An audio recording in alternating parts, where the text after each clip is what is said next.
So, in today's video, we are going to talk about what happens when you stop talking to a fearful avoidant. We'll cover particularly after a breakup, but we'll also talk about this in the context of friends, family relationships, etc.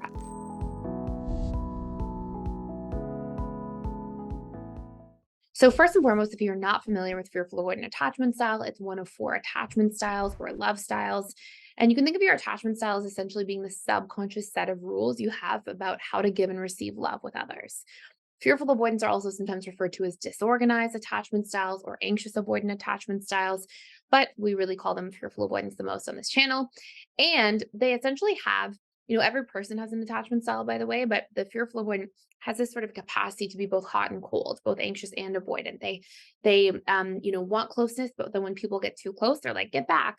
So they're in this constant push pull within the relationship to themselves, which obviously translates into the relationships with others. So after a breakup, this sort of hot and cold attachment style usually goes through some really interesting things. The first thing we'll often see for fearful avoidant attachment styles is that after a breakup, they become more avoidant. So after a breakup initially happens, they usually cope by pushing people away. This is a really interesting dynamic of fearful avoidant attachment style as a whole, which is that fearful avoidance with small things, like small things that are bothering them, will try to soothe through others. So things where like they're in an argument with a coworker or they're frustrated with their boss at work, they'll often become more in their anxious side and try to soothe through others around those things. Not always, but oftentimes.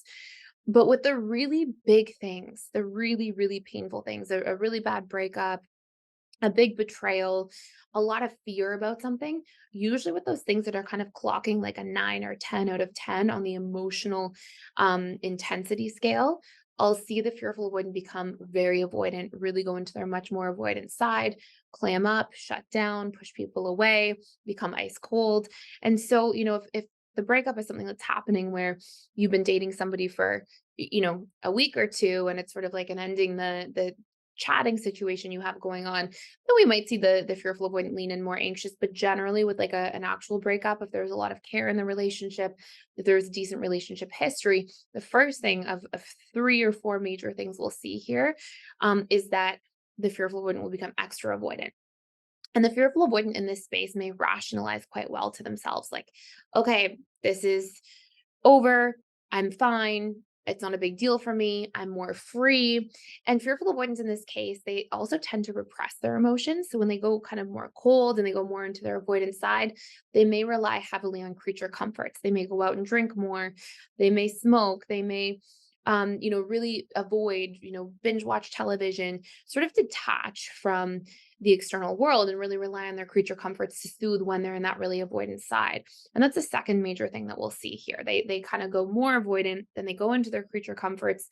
Now, eventually, if you completely stop talking to the fearful avoidant and you go no contact with them, eventually they have a difficult time sort of rationalizing that, okay, I don't miss the person at all. I'm not impacted by the situation at all. I don't care. These sorts of things that they'll tell themselves really as a mechanism to soothe, right? Really as a mechanism to try to like make themselves feel okay about a situation that feels really uncomfortable. And so, if you are the fearful avoidant listening to this too, by the way, it's beneficial to recognize yourself in these patterns so that you can then soothe in a healthier way, which will also help you heal faster through anything that you're going through.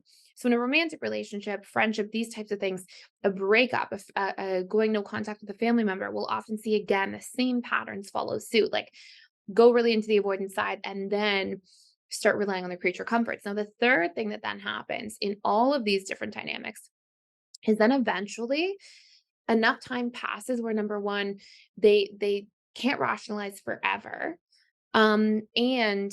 And so they start sort of and number two, they have a hard time like not repressing their feelings. So I'm still on number three in total, but it's like 3A and 3B. So they have a hard time not repressing their feelings for that long. So eventually they'll start to kind of feel their feelings a little bit. And then they will get into their feelings and they'll start to kind of recognize that they do miss somebody. And this brings us to number four, where they may even move to their anxious side. They may do things to reach out indirectly to a person, like something that they post on social media, send something that's an old memory or a picture. Call somebody and say they butt dialed them. Like, we'll see these types of dynamics with a fearful when they'll go into their anxious side, but they'll still, it's like their anxious side passing through the fact that they still have an avoidance side as well. And they don't want to be too vulnerable. They don't want to open up too much.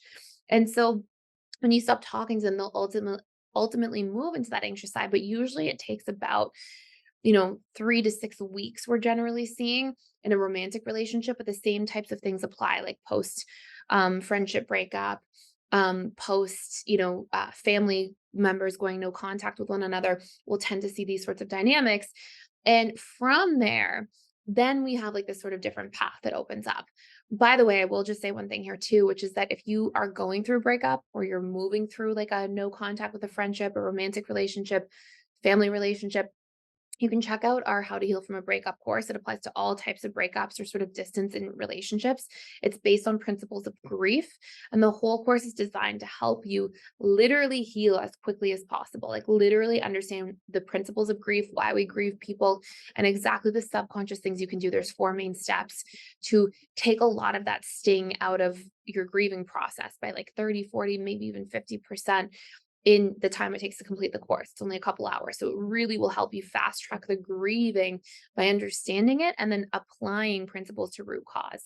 So going back to this though, is eventually when we see the fearful avoidant go into a space of becoming anxious, either they will reach out indirectly, and if they feel rejected when they reach out, they'll return to their avoidance side. So if they do reach out to you and you don't answer their call or you don't text them back, they will become very avoidant and back into that really cold side. Or if you do connect, they may become more anxiously attached and sort of leaning into their anxious side and start to sort of pick up steam in the connection. But if you move too fast to getting things back on track to the way that they were, the fearful avoidant will shut back down again. So we talk a lot about like kind of this Goldilocks, like this middle zone that you want to stay in, where if you are reconnecting and potentially rekindling with a fearful avoidant, you don't want to go too much too soon. And if you are the fearful avoidant thinking of rekindling, you don't want to do that to yourself either. You want to take the time to vet somebody to make sure you're not repeating the same old patterns or just jumping back into the same type of relationship from the get-go. So by vetting somebody and taking your time over the next 4 to 6 weeks to have different discussions about what wasn't working, what you can do better, what boundaries you need to have, what core wounds you each need to be accountable of on your side of the relationship, you actually empower yourself to get back on track in a more effective manner. And that will be really important for the relationship to actually work, whether it's a friendship, a romantic relationship, a family relationship. But you also want to make sure if you're the loved one of a fearful avoidant, you're not pressuring them too much to move too quickly, or they will go back to that avoidance side because they'll fear things being repeated. And then you'll see that whole cycle kind of rehash from the start. So I just wanted to stop by here and let you know a really exciting announcement, and is that we are doing $1,000 off of our lifetime memberships to the Personal Development School for Life. So I will tell you what's actually included in there. Number one, you get access to all of our different 60 plus courses. Everything about every single attachment style, how to reprogram, how to heal. We have courses in there about the 6 stages of relationships and how to navigate each stage. We have courses in there about how to get back together or heal relationships between different attachment styles and all of the steps for reconnecting. And we have all sorts of other courses on boundaries, conflict communication, setting and achieving goals at the subconscious level, seeing how attachment styles even show up in your workplace and how to navigate some of those different dynamics and heal those aspects of your attachment style. There's so many courses in there, but number 2 feature that we have, daily social support groups. So these are small groups that are all included in the lifetime membership, and we do daily events, sometimes even twice a day, where there will be, 10 people or so led by a trained counselor, coach, or facilitator.